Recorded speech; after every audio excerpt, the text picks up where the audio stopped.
c'est que le monde noir est sur des terres dont la valeur au niveau du sous-sol dépasse l'entendement. On parle même de scandale financier, économique. Et une petite jalousie, on sent qu'il y a une petite jalousie. Non, c'est-à-dire que moi, je dirais qu'il faut faire preuve de volonté de puissance. Pourquoi ? Parce que il faut faire preuve de volonté de puissance parce que l'Europe n'a rien dans son sous-sol.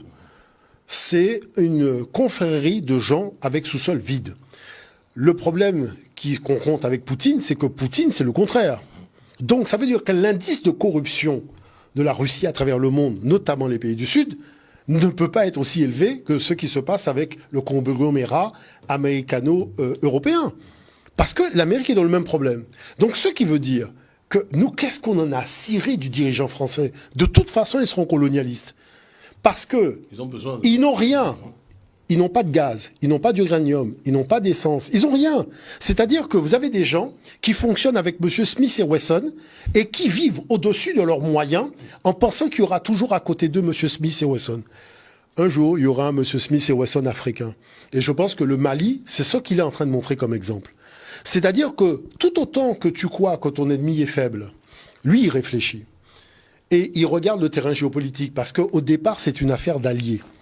Et lorsqu'on vient dire la Chine vient en Afrique, excusez-moi, l'Afrique aujourd'hui réfléchit. Le niveau de formation, de compétences du monde panafricain, c'est pas ce qui se passait avant. Ça veut dire qu'aujourd'hui, je l'ai toujours dit, on ne veut pas être aimé. Est-ce qu'on comprend ça ? On veut être respecté. L'amour, il est trop tard. Après tout ce qui s'est passé, l'amour, on n'en veut pas. Mais par contre, nous devons créer les conditions du respect, à commencer par le respect de nous-mêmes. C'est ça les enjeux. Donc quand on parle des médias, il faut qu'on ait nos propres médias. Et c'est ça qui est en train de se passer. Il faut disposer de nos propres médias panafricains de manière à exprimer un point de vue différent. Parce que qui est pris en otage chez la jeunesse ? On lui donne seulement le point de vue de l'économie néolibérale, mais on ne lui montre pas les effets que crée cette économie néolibérale chez lui. Et ça le prive de ses capacités, je dirais, de ce qu'on appelle le génie africain. Je prends un exemple simple.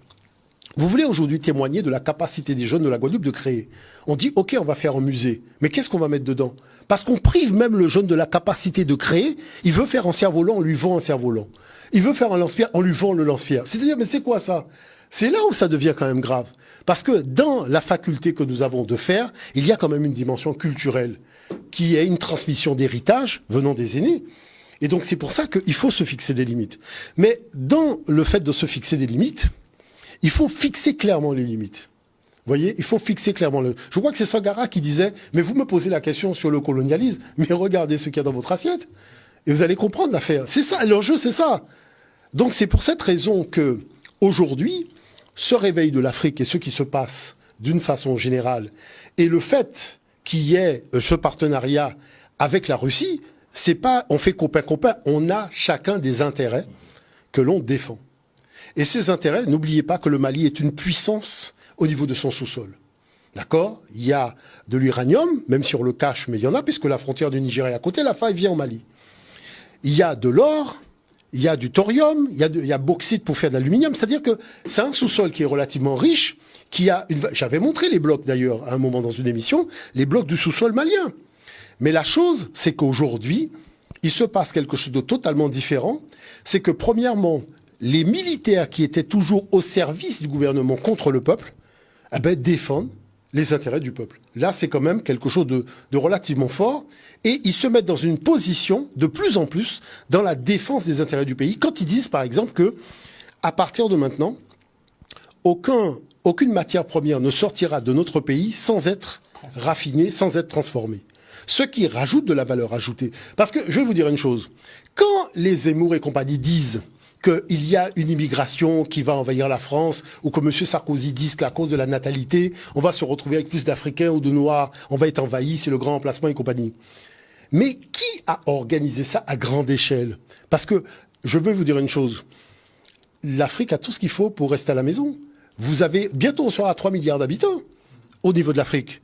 D'accord ? L'Éthiopie elle-même va se retrouver, le Nigeria va se retrouver juste après l'Inde, puisque la Chine est en train de descendre au niveau des valeurs démographiques. Donc, qui fait qu'aujourd'hui, on a un marché intérieur qui est mais vraiment fantastique, avec une part de 60% de la population est aux alentours de 20 ans.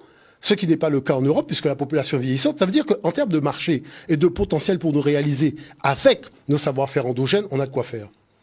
Mais c'est-à-dire que vous avez affaire à des gens qui sont des justes boutistes. C'est là où le truc est fort. C'est-à-dire c'est des justes boutistes qui veulent tout. Ah ben, on a découvert une chose.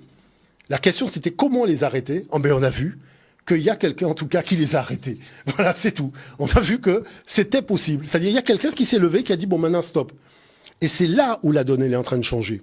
Pourquoi la donne, elle est en train de changer? Parce que l'or, parce que vous savez, maintenant, les langues se délient. On dit, oui, Kadhafi, son erreur, c'était de vouloir créer une monnaie indexée sur l'or. Mais avec tout ce qui s'est passé, on voit bien que la stratégie au niveau de la Russie, au niveau de la Chine et l'Inde, c'est de repartir sur une monnaie qui sera indexée sur l'or. Vous savez très bien que ça va déstabiliser les marchés en avantage pour la partie asiatique du monde, tout simplement parce que, je dirais, de l'autre côté, c'est des papiers qui ne sont plus assujettis. Mais qui alors? Est-ce que vous comprenez l'affaire? Qui détient les gisements d'or? D'accord? N'oubliez pas que le Mali, c'est 50 000 tonnes d'or par an. D'accord? Ah, mais mon cher ami, donc voilà pourquoi, de toute façon, l'Afrique, comme elle se retrouve au centre de l'échiquier, il n'est pas question que quelqu'un d'autre déplace notre pion à notre place. Vous comprenez ce que je veux dire par là? Eh bien, voilà pourquoi je dis, le panafricanisme, c'est quelque chose de beau. C'est le seul mouvement qui revendique ce qu'il a chez lui et qui ne s'intéresse pas de ce que le voisin a chez lui. Vous comprenez ce que je veux dire par là? Parce que les gens se réunissent pour venir voler les choses en Afrique, machin. Mais nous, quand on se réunit, c'est défendre ce que nous avons chez nous. Nous n'avons aucune vue sur ce qu'il y a à l'extérieur, ce qu'il y a en Europe et compagnie. Ça ne nous intéresse pas. Nous sommes dans la défense de nos intérêts. Donc c'est là où on ne peut pas taxer les gens d'être soit subvertifs et autres. C'est ce que je disais d'ailleurs à un élu dans le sud de la France. Je disais que chercher dans l'histoire, quand est-ce que des rois africains se sont réunis pour aller voler un truc en Europe? Est-ce que l'intention, c'est de déboulonner la tour Eiffel pour l'installer à Ouagadougou? Vous comprenez ce que je veux dire par là? Et la chose, c'est qu'aujourd'hui, il faut que cette jeunesse comprenne qu'on est dans une redistribution des cartes et que peut-être qu'elle a manqué d'informations, mais il faut qu'elle se rapproche des médias africains pour comprendre les vrais enjeux. Parce qu'on n'est plus sur le court terme, là, on est sur le moyen et le long terme. Et c'est ça, je dirais, la vraie bataille, elle se joue à ce niveau-là.